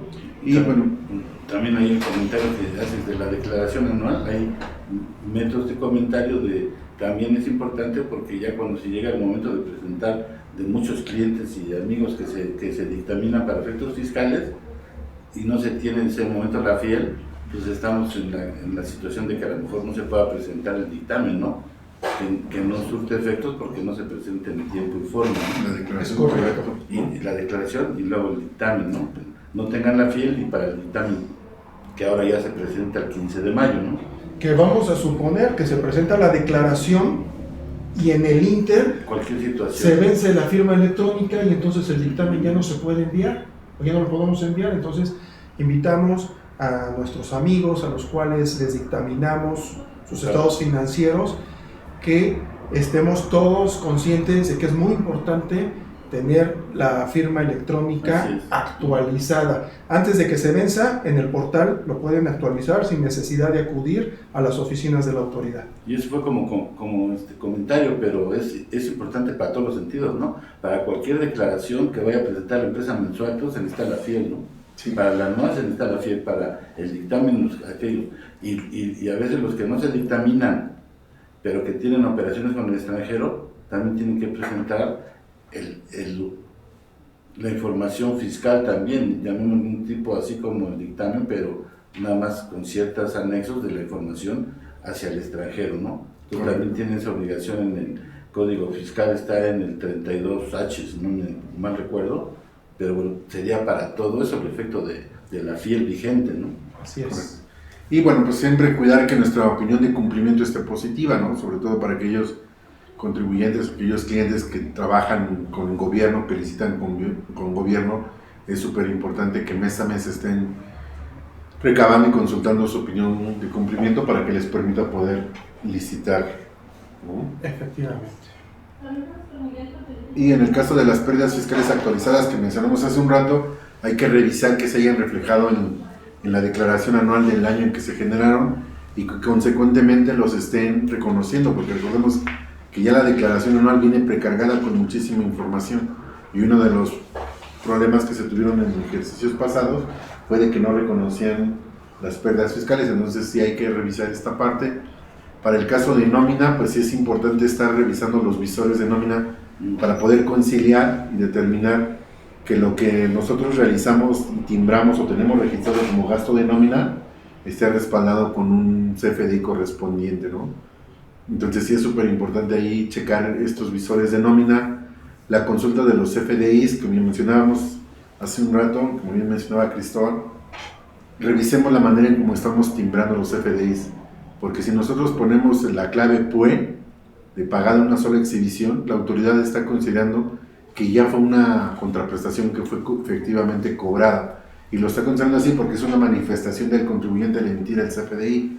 Entonces muchas de las diferencias que hemos tenido en este programa de vigilancia profunda y de los correos, las invitaciones que nos envía la autoridad derivan de la manera en cómo hemos timbrado, tanto al momento de que nosotros emitimos el CFDI, como en el momento en que lo recibimos, ¿no? Porque recordemos que todos los CFDIs que conllevan una retención, llámese arrendamiento, servicios profesionales, servicios de reciclo, fletes, etcétera, muchas veces recibimos el CFDI con la clave PUE, y lo que mencionábamos, aunque no lo haya pagado, o por mi control lo pago hasta el mes siguiente, la autoridad nos está enviando diferencias de CFDI del mes en que lo recibimos y no cuando efectivamente lo pagamos. Entonces sí les hago mucho hincapié en esta parte de estar conciliando, lo mencionaba hace un rato Eduardo, de mes a mes estar verificando que los CFDIs que hemos expedido estén reflejados correctamente en la contabilidad, ya sea en la parte de ingreso o en la parte de anticipo, ¿no? Entonces sí es muy importante también revisar que los CFDIs de las deducciones correspondan a lo que nosotros tenemos registrado como gastos, para que después la autoridad no presuma que tuvimos erogaciones mayores y que quizá presuma que estamos teniendo omisión de ingresos por esta discrepancia de ingresos contra gastos, ¿no?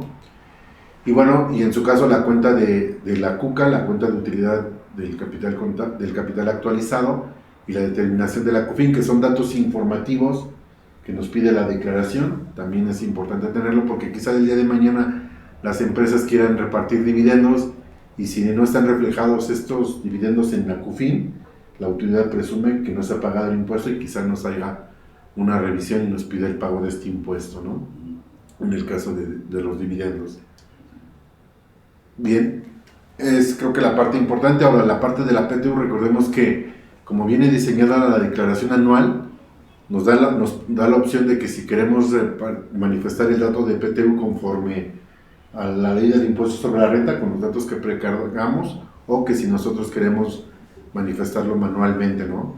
Aquí recordemos que conforme a la reforma de 2021 se limitó el pago de PTU a una comparación entre el monto de la PTU repartida del promedio de los 3 últimos meses o el 3 meses de salario de los trabajadores, compararla contra la PTU que determinamos conforme a renta. En el caso de que la PTU de renta sea mayor, nosotros tenemos la opción de este límite, y es importante esta parte porque lo que nosotros manifestemos como PTU es lo que le tenemos que exhibir a los trabajadores, esta parte de PTU, a la comisión de PTU que se forma conforme a la Secretaría del Trabajo, a la Ley Federal del Trabajo, y es lo que en un momento determinado nos podrían exigir, ¿no?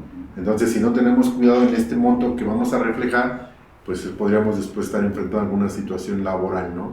Por eso es esta parte importante, que haya una comunicación fluida entre el Departamento de Recursos Humanos para la determinación de cuánto hemos repartido de PTU en los últimos 3 años, o cuánto es los 3 meses de salario de los trabajadores, para que los contadores que determinamos la PTU podamos tener estas dos dos datos de comparación y en su caso poder manifestar correctamente el dato de la PTU, ¿no? Y los casos especiales que estamos mencionando aquí, pues recordemos que hay algunos casos que no se está obligado al pago de la PTU, como las empresas de nueva creación, etcétera, ¿no? Principalmente, y aquellas empresas que se dedican a prestar servicios, el límite de la PTU generalmente es un mes de trabajo, ¿no? Sobre todo las sociedades civiles. Y bueno, pues aquí está en esta parte la parte de los formularios de la declaración anual. La más común es el formato 18, que se presenta, como ya mencionamos, a más tardar el 31 de marzo. Para personas del régimen simplificado, el formato 20, que también es 31 de marzo. Y para el caso de las personas morales con fines no lucrativas, que se presentan en el formato 21, aquí recordarles que es el 15 de febrero del ejercicio siguiente, la fecha límite, ¿no? Correcto. El formato 24, que es el de los coordinados, las empresas de autotransporte, también 31 de marzo. Y para las personas de las actividades silvícolas, ganaderas, actividades primarias que llamamos, pues también será el formato 25 y también será el 31 de marzo, ¿no? Pues aquí destacar que las personas morales con fines no lucrativos, su fecha es conforme a la ley del impuesto sobre la renta, es el 15 de febrero, ¿no? Porque sí nos ha tocado ver empresas de esta naturaleza que presentan o que tienen la idea que su plazo de presentación es hasta el 31 de marzo, lo cual es error, ¿no? Fíjate que me gustaría poder hacer un comentario para la audiencia respecto a la fecha límite que se tiene para el caso de los CFDIs antes de la presentación de la declaración. Si quisieras comentar algo al respecto. Sí, recordemos que con la reforma del año pasado nos daban en el Código Fiscal de plazo para cancelar un CFDI a más tardar el último día del ejercicio. Entonces sí es importante que revisemos nuestros CFDIs, como mencionábamos, revisar que lo que está timbrado lo tengamos reconocido, o en su caso si hubo cancelaciones que se hicieron en nuestros sistemas de contabilidad, en la parte contable, también estén reflejados en los CFDIs para evitar la duplicidad de ingresos. Y eso del plazo del 31 de diciembre, vamos a hablar en palabras llanas, viene en el Código Fiscal. Después por ahí una resolución miscelánea que sufrió modificaciones, porque inicialmente nos daban de plazo hasta el mes de enero y posteriormente se prorrogó hasta la fecha en que presentemos la declaración. Entonces recordemos que si hacemos una cancelación fuera de plazo, bueno, pues hay una sanción. Entonces sí hay que tener cuidado en esta parte y tener vigilancia de los CFDIs timbrados contra los que estemos reconociendo correctamente, ¿no? Correcto.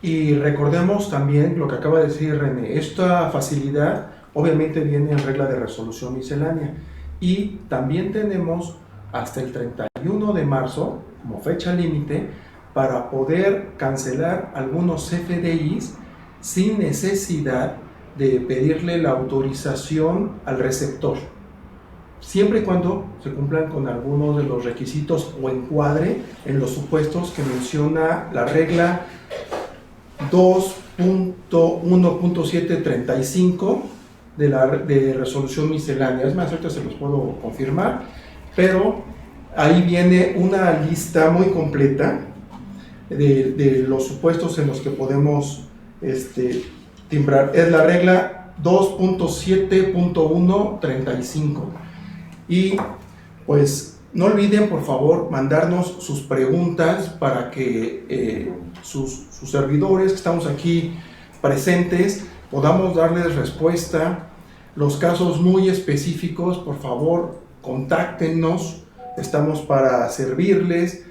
Estos webinars tienen, como ustedes lo saben, la finalidad de poder dar una guía lo más completo posible para ustedes. Si es la primera vez que se conectan, queremos decirles que estamos a sus órdenes, que nos contacten en cualquiera de nuestras redes sociales y con gusto los atenderemos.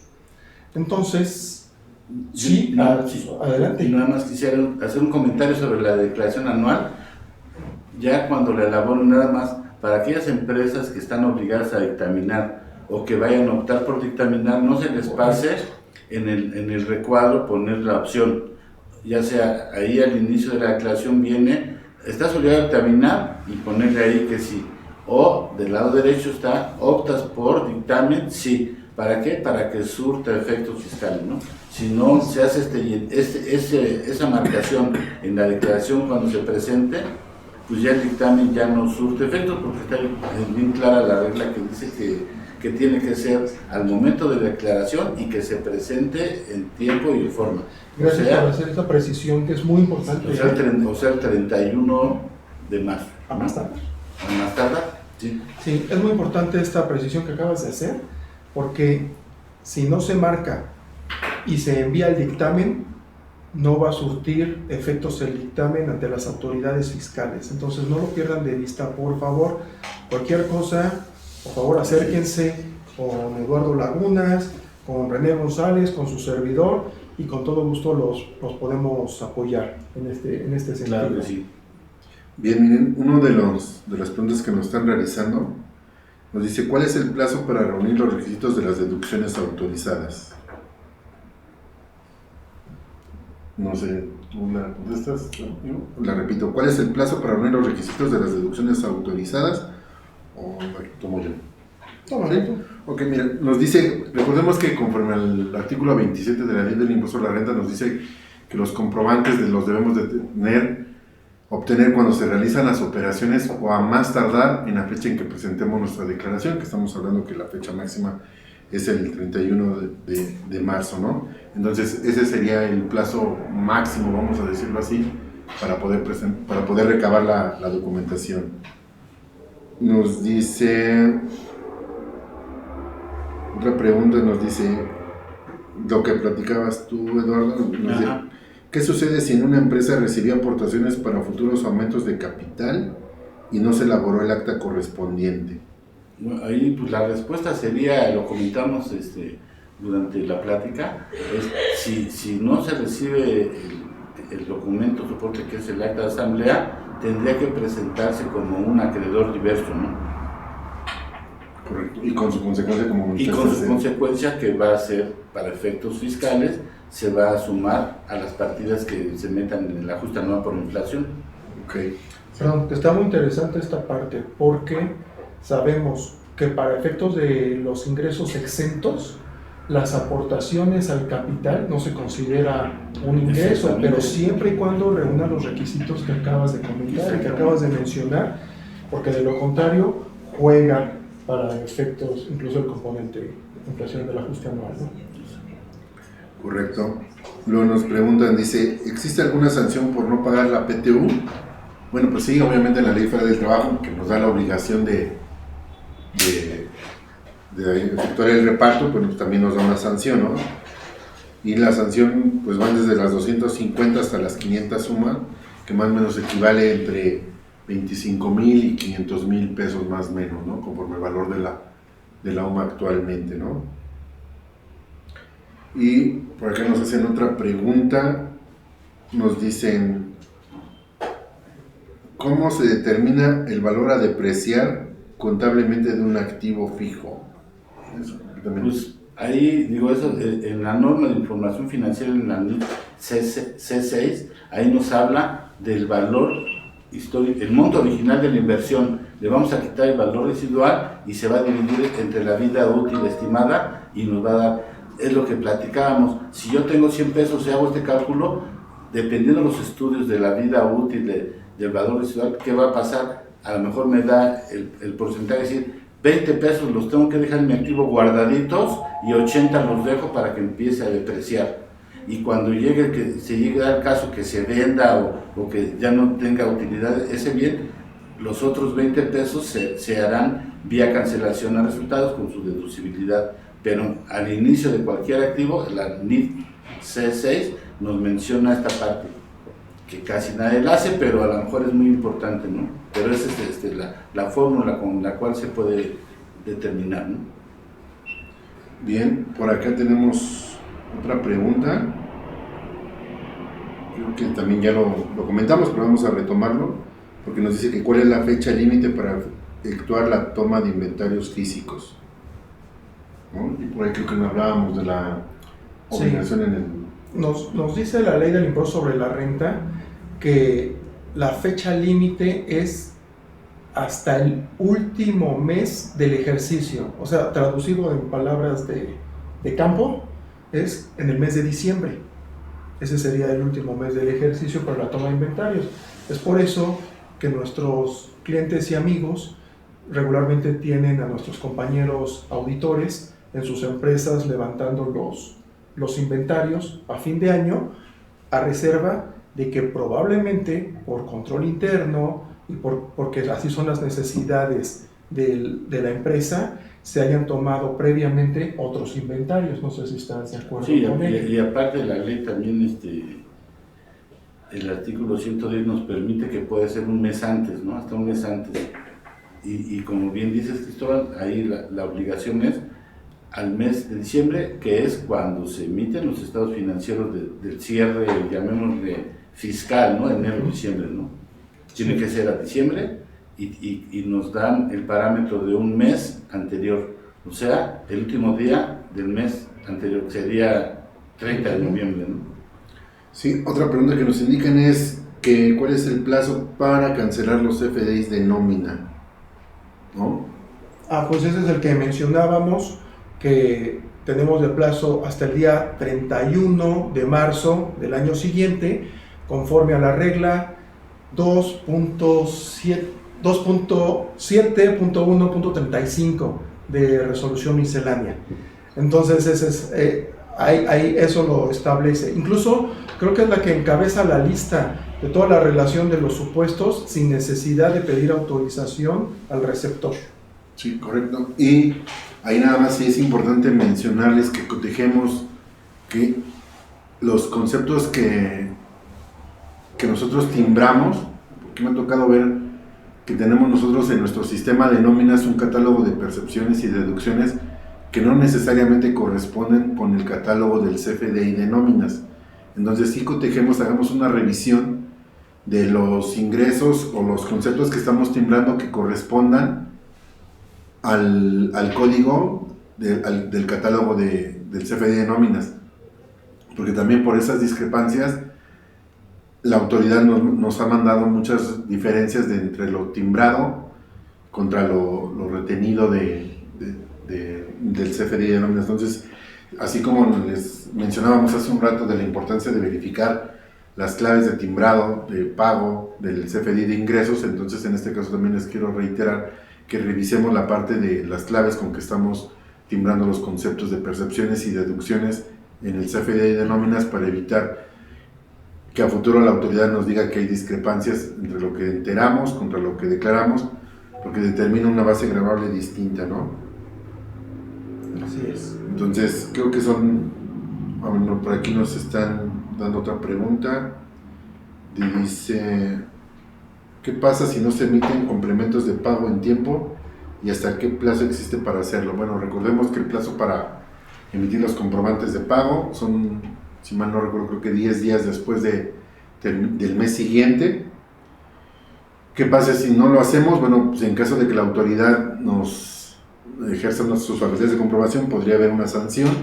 Si lo hacemos de manera espontánea, no aplicaría la sanción, ¿no? Entonces también es importante, y qué bueno que hacen esta pregunta para recalcarles y reforzarles que tanto de las operaciones que nosotros pagamos, sí es importante que estemos recabando los comprobantes del complemento de pago, porque después va a ser la base para que la autoridad nos diga que solamente lo que tenemos complemento de pago, de aquellos que fueron PPD, más las clave PUE, va a ser lo que nos va a determinar qué es lo que podemos acreditar de IVA y no necesariamente lo que hayamos nosotros pagado.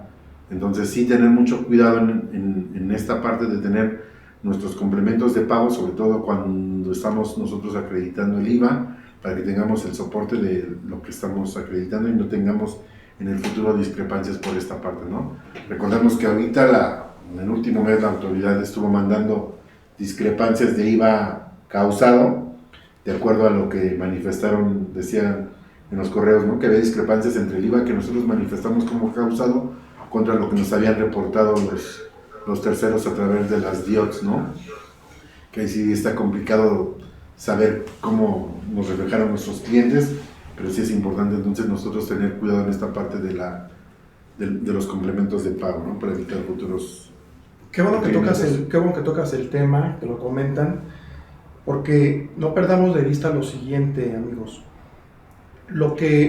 Recordemos que los requisitos de las deducciones que están contenidas en la ley del impuesto sobre la renta dicen que cuáles son los requisitos que se deben de reunir, pero como el tema de la discrepancia que menciona René y que la autoridad fiscal a través de sus sistemas con inteligencia artificial operados por máquinas, porque ya el análisis humano entra después cuando se viene la aclaración a la autoridad de estas diferencias, pero a lo que quiero llegar es esto. Vámonos a la parte del fundamento legal. Nos dice el artículo 5 de la ley del IVA, que lo que no es acreditable tampoco será deducible para efectos de la ley del impuesto sobre la renta. Entonces, si lo que la autoridad está observando a través de la inteligencia artificial es IVA, entonces es de tener mucho cuidado porque va a pegar para efectos de impuestos sobre la renta. ¿Y qué es lo que sucede? Que cuando ya se hace la aclaración, se demuestra con los comprobantes, estados de cuenta bancarios, que la operación sí es procedente, que sí reúne los requisitos, etcétera, que existe razón de negocio, materialidad, pero ya es revisada por un ser humano. Entonces es cuando se pueden desvirtuar estas observaciones, no digo irregularidades, estas observaciones por parte de la autoridad. Correcto. Bueno, pues no hay más preguntas, amigo. ¿Quieren que hagamos una conclusión final al respecto? Todavía tenemos unos minutos que podamos hacer una conclusión para nuestros amigos respecto a la contabilidad financiera emparejada con los temas fiscales y que nos va a llevar sin duda a la declaración anual. ¿Quién dijo yo? Pues prácticamente sería esto que comentas, ¿no? O sea, yo así como conclusión diría, ahorita que el objetivo de esta plática quede consciente de que es muy importante que la contabilidad esté al día, que sea veraz, que sea confiable y estarla monitoreando, como decíamos, con los FDIs, lo fiscal, lo contable, pues tener una contabilidad sana, llamaría yo sana, ¿no? Sana, y de ahí estar monitoreando que realmente se hayan pagado todas las declaraciones, ahorita que vamos hacia víspera de la declaración anual, una revisada, que tengamos bien la contabilidad, que tengamos bien nuestros pagos personales de todos los meses, que hay empresas que si ingresos, esto, que no estén presentando declaraciones en ceros, ya no se puede hacer, ¿no? Darle una revisión a los FDIs con los ingresos contables, con las deducciones, ya lo comentaba René también, deducciones, ingresos, hay que revisarlos contra las FDIs, porque eso va a hacer que ahorita todo sea más sencillo y más fácil para nuestro cierre fiscal, ¿no? Correcto.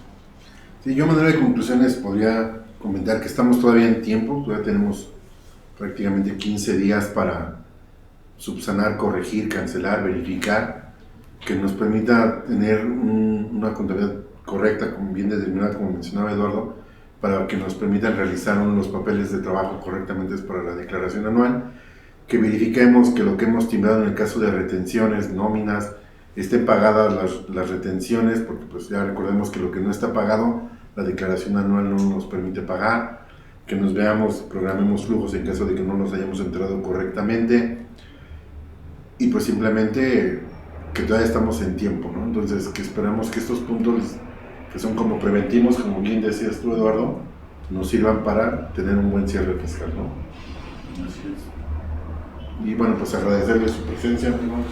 Pues primeramente agradecerles a todos ustedes que se hayan tomado el tiempo para escucharnos. Deseamos sinceramente que esta plática pues haya sido del interés y sobre todo que hayamos aportado información útil para todos ustedes. Eduardo, muchas gracias. René, muchas gracias.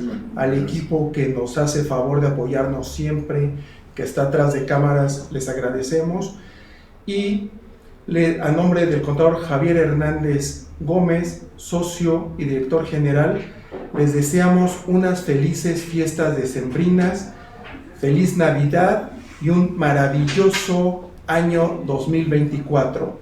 Con este evento terminamos la serie de programas y de webinars y nos estaremos viendo, Dios mediante, el próximo año, y gracias por su preferencia y su confianza. Hasta luego. Gracias. Gracias a todos.